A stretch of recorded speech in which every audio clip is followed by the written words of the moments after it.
सभी का स्वागत है हमारे इस नए क्लासरूम में। इस क्लास में हम बीएससी फर्स्ट ईयर मैथमेटिक्स शुरू करने जा रहे हैं, जिसके अंदर जेएनयू सिलेबस के अकॉर्डिंग शुरुआत की गई है।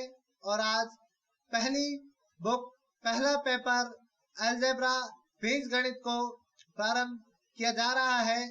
इसके अंदर हम जेएनयू पाठ्यक्रम के अनुसार प्रश्नावलियों का चयन करेंगे और जेएनयू पाठ्यक्रम के अनुसार इस किताब की तीसरी प्रश्नावली थर्ड चैप्टर अभिलाक्षणिक सदिश एवं अभिलाक्षणिक मूल है, जिसे आज हम इस वीडियो में स्टार्ट करने जा रहे हैं और धीरे धीरे इसका संपूर्ण कोर्स कंप्लीट किया जाएगा। चलिए शुरू करते हैं आज का यह टॉपिक। तो सबसे पहले हम कुछ बेसिक बातें जान लेंगे कि इसके अंदर हमें क्या चीज की जरूरत पड़ेगी। तो सबसे पहले हम सीखेंगे कि मैट्रिक्स की जोड़ किस प्रकार की जाती है। आपके सामने ये दो 3x3 कोटि के मैट्रिक्स दिए गए हैं, जिनका योग यहाँ दिया गया है। सबसे पहले आपको मैट्रिक्स के अंदर पदों का स्थान बता देता हूँ कि सबसे पहले पद को, जो पहला पद होता है उसको A11 नाम दिया जाता है। उसके बाद जो दूसरा पद होता है ऐसे A12 नाम दिया जाता है। उसी क्रम में आगे के पद को A13 नाम दिया जाता है। उसके बाद यह मैट्रिक्स कितनी कोटि की है उस हिसाब से पदों का क्रम निर्धारित होता है। जैसे कि यहाँ 3x3 की मैट्रिक्स है तो पदों का क्रम इस तरह से निर्धारित किया जाएगा। अगले पद का क्रम हो जाएगा A21, उसी के बाद इसी सीरीज में A22, उसके बाद A23 और अंतिम पंक्ति का जो पद रहेंगे उसको 3, 1, A3, 2, A3 और 3, इस तरीके से ये पदों का क्रम निश्चित किया जाएगा। और ये 3x3 की मैट्रिक्स है। 3x3 से तात्पर्य है कि इसके 3 तो कॉलम होंगे और 3 पंक्तियां दी गई होगी। इस तरीके से किसी भी मैट्रिक्स की कोटि आप ज्ञात कर सकते हैं। तो देखिए, पहली मैट्रिक्स जो दी गई है ये फर्स्ट मैट्रिक्स है और ये सेकंड मैट्रिक्स है और ये इनका योग दिया हुआ है। पहली मैट्रिक्स के A11 पद, दूसरी मैट्रिक्स के A11 पद का योग मैट्रिक्स के योग की जगह दिया गया है। A11 के स्थान पे लिखा गया है 2। इसी तरीके से A12 पद पहली मैट्रिक्स का, दूसरी मैट्रिक्स का A12 पद और इसका योग के स्थान पर A12 के स्थान पर लिखा गया है। इसी तरीके से अन्य पदों का भी योग किया गया है। इसमें सबसे अहम बात ये ध्यान रखनी है कि यदि आपकी मैट्रिक्स 2x2 की है तो जब भी आप इसकी किसी अन्य मैट्रिक्स 2x2 से गुणा, भाग या जोड़ घटाव करोगे, आपको जो प्राप्त मैट्रिक्स होगी वो भी 2x2 की ही प्राप्त होगी। जैसे यहाँ की मैट्रिक्स की कोटि है 3x3 की, इसकी भी मैट्रिक्स की कोटि है 3x3, तो इसका योग भी हमें 3x3 के कोटि के रूप में ही प्राप्त होगा। इसी क्रम में हम आगे देखेंगे मैट्रिक्स की घटाव। जिस प्रकार मैट्रिक्स का जोड़ किया गया है उसी प्रकार मैट्रिक्स का घटाव भी किया जाता है। जैसे A11 पद को दूसरी मैट्रिक्स के, ये पहली मैट्रिक्स है और ये दूसरी मैट्रिक्स है, तो पहली मैट्रिक्स के A11 पद को दूसरी मैट्रिक्स के A11 पद से घटाएंगे और योग के स्थान पे उनका योग लिख देंगे। 1 - 1 = 0। उसी प्रकार जैसे कि यहाँ A31 पद को दूसरी मैट्रिक्स के A31 पद से घटाया गया है तो 6 - 8 = -2, तो यहाँ पे 31 के स्थान पे -2 को दर्शाया गया है। इसी क्रम में आगे की ओर बढ़ते हैं और अब देखेंगे मैट्रिक्स की गुणा।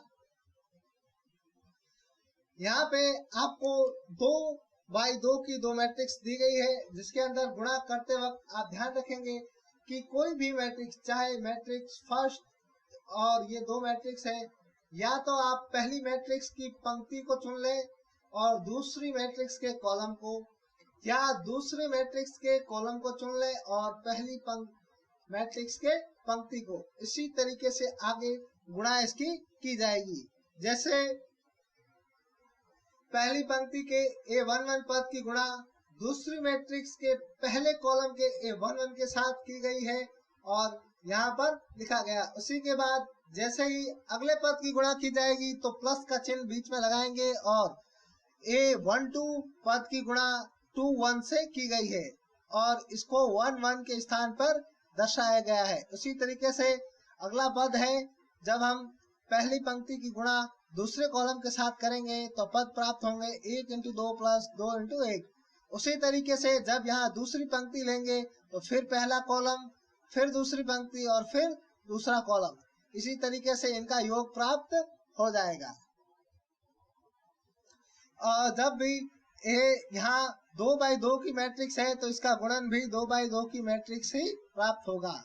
उसके पश्चात सबसे महत्वपूर्ण मान i, इसका मान हमेशा फिक्स रहेगा, निश्चित रहेगा।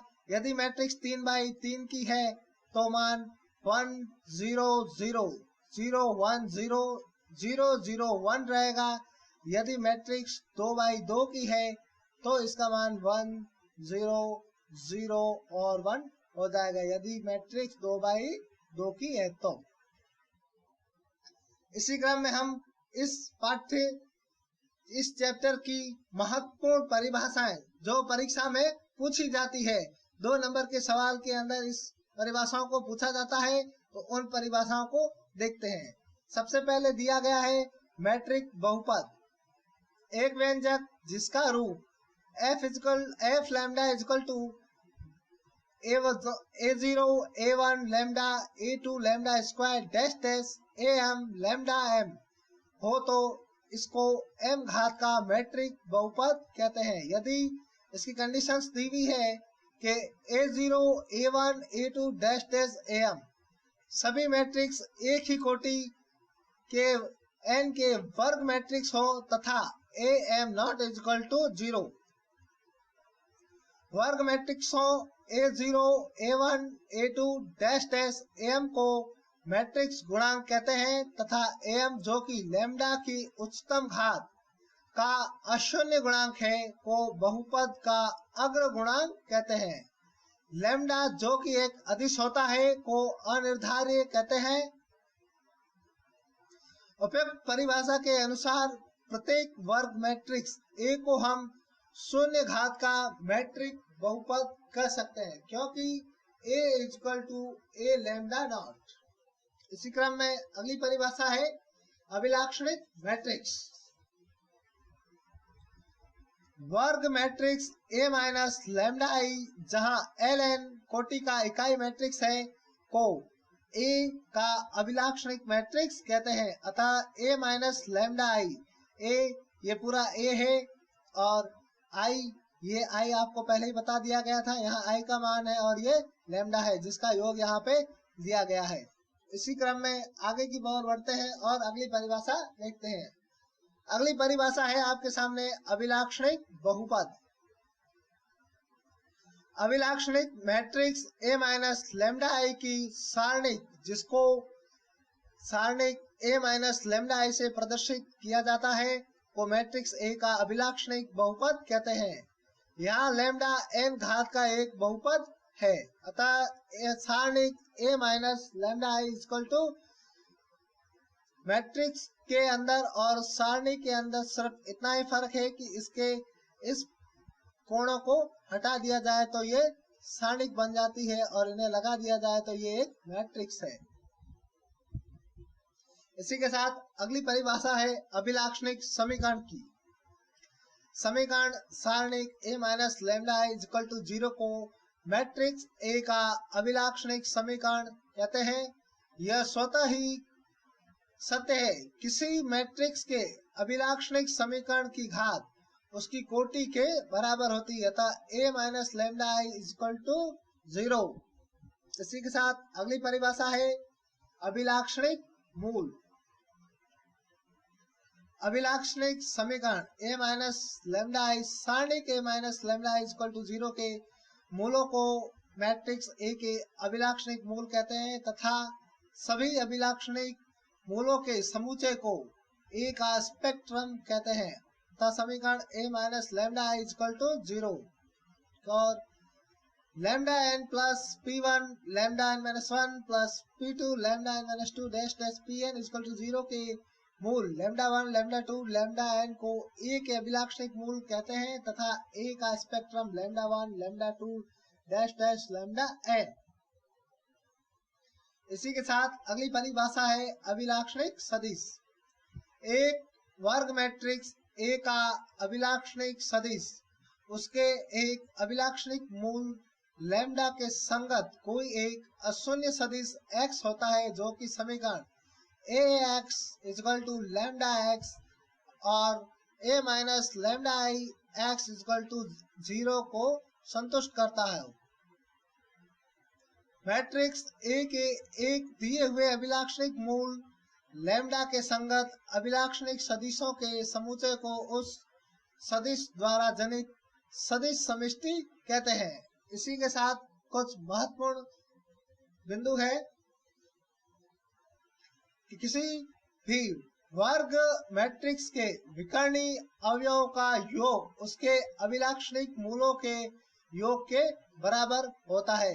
विकर्णीय मैट्रिक्स के अवयवों से तात्पर्य है कि यदि जैसे 3 बाई 3 की ये मैट्रिक्स है, 1 2 3, ये 4 5 और ये 6, ये मैट्रिक्स है 2 बाई 3 की, क्योंकि यहाँ 2 पंक्तियां हैं और 3 कॉलम है, तो यहाँ पे विकर्ण मैट्रिक्स से तात्पर्य हो जाएगा कि ये इसका विकर्ण मैट्रिक्स बन जाएगा। इस तरीके से इसके विकर्ण में हो जाएंगे 1 और 6 और पद 3 और 4।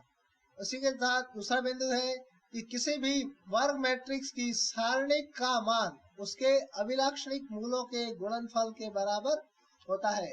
इसकी सत्यता की जांच हम आगे प्रश्नों को जब हल करेंगे तब ज्ञात करेंगे। और आज के इस सेशन में बस इतना ही। मिलेंगे नेक्स्ट सेशन में जहां हम इस प्रश्नावली के प्रश्नों को देखेंगे और उनका अभ्यास करेंगे। तब तक के लिए आप हमारे साथ जुड़े रहिए और इस वीडियो को अपने उन सभी स्टूडेंट तक पहुंचाएं, साथियों तक पहुंचाएं जो BSc first year JNU university से कर रहे हैं, ताकि उनका लॉकडाउन में कोई भी नुकसान ना हो। धन्यवाद। पूरा पीडीएफ आपको टेलीग्राम चैनल पे मिल जाएगा, जिसका लिंक यहाँ दिया हुआ है। जो भी स्टूडेंट इसे डाउनलोड करना चाहता है वो सबसे पहले अपने गूगल प्ले स्टोर से टेलीग्राम को डाउनलोड करे और वहां जाकर के यादव ग्रुप ऑफ एजुकेशन एक टेलीग्राम ग्रुप बना हुआ है, उसे ज्वाइन करे, जहां पे हमारे चैनल से जो भी पीडीएफ जाएगी वो वहां अपलोड की जाती है, जिससे आपको ये सारा का सारा कंटेंट रिटर्न में मिल जाए, जिससे आपको इसे कहीं लिखना ना पड़े। एज इट इज आप उसे अपने मोबाइल में डाउनलोड कर सकते हैं। तो चलिए आज की क्लास यहीं तक, मिलते हैं नेक्स्ट सेशन में।